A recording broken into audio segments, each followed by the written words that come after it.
Ceci est le temple parfait, l'histoire de Jésus, l'histoire de la foi.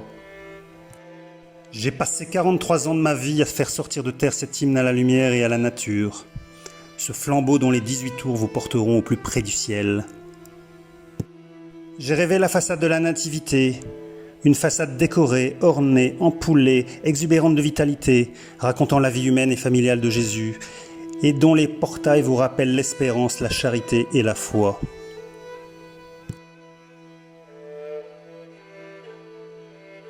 J'ai voulu cet arbre de vie surmonté d'une croix, symbole de Dieu le Père.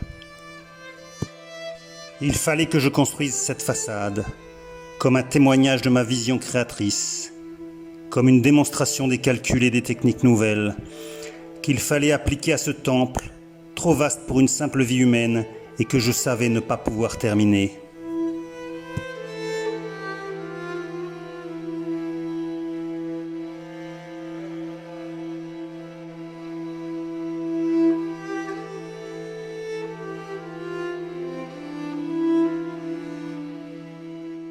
J'ai rêvé la façade de la Passion comme une porte extravagante, une porte qui fasse peur. Je voulais qu'on y entre en tremblant, et pour y parvenir, je n'évitais pas les clairs-obscurs, les motifs entrants et sortants, et tout ce qui provoque le plus sombre effet. J'étais prêt à sacrifier, mutiler les colonnes, pour faire ressentir l'horreur et la cruauté du sacrifice. Je savais que si je construisais cette façade avant la douce façade de la Nativité, on n'aurait pas compris toute la force du message. Mon successeur l'a construite presque comme je l'avais rêvé.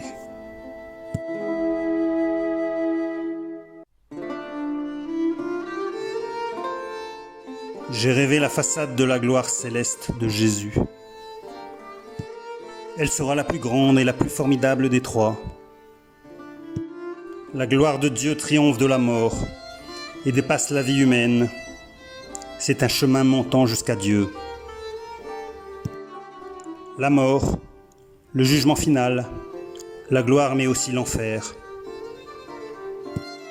Je savais que ce moment ne viendrait que longtemps après ma mort, alors je n'ai pas complété la maquette de cette façade. J'ai décidé de la laisser incomplète, pour qu'une autre génération continue l'ouvrage, comme au temps des cathédrales, quand des générations successives apportaient leur savoir et leur style différents.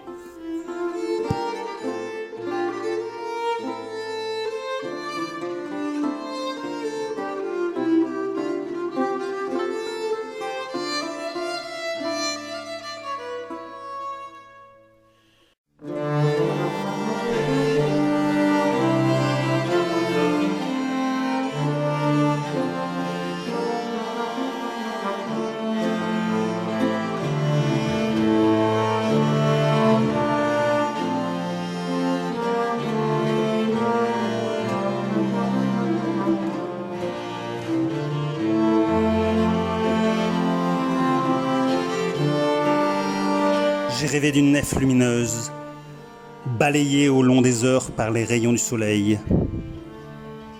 J'ai rêvé d'une forêt de colonnes élancées comme des troncs, aux branches ramifiées montant jusqu'au ciel clouté d'étoiles. J'ai vu des taches de couleurs dansant dans cette forêt minérale. J'ai voulu fondre le végétal dans la pierre. J'ai voulu donner au minéral l'élan irrésistible de la nature vers le ciel.